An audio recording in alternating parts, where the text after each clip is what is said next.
اور اللہ نے جو تم پر احسان کیے ہیں ان کو یاد رکھو، اور اس کے عہد کو بھی جس کا تم سے قول لیا تھا، یعنی جب تم نے کہا تھا کہ ہم نے اللہ کا حکم سن لیا اور قبول کیا۔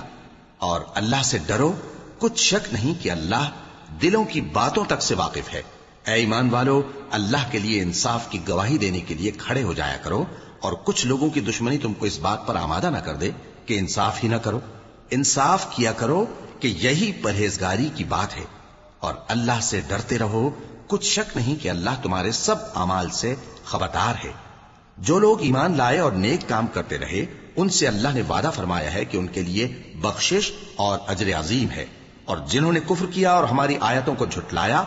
وہ جہنمی ہیں۔ اے ایمان والو، اللہ نے جو تم پر احسان کیا ہے اس کو یاد کرو۔ جب کچھ لوگوں نے ارادہ کیا کہ تم پر دست درازی کریں تو اس نے ان کے ہاتھ تم سے روک دیے، اور اللہ سے ڈرتے رہو، اور مومنوں کو تو اللہ ہی پر بھروسہ رکھنا چاہیے۔ اور اللہ نے بنی اسرائیل سے اقرار لیا تھا، اور ان میں ہم نے 12 سردار مقرر کیے تھے،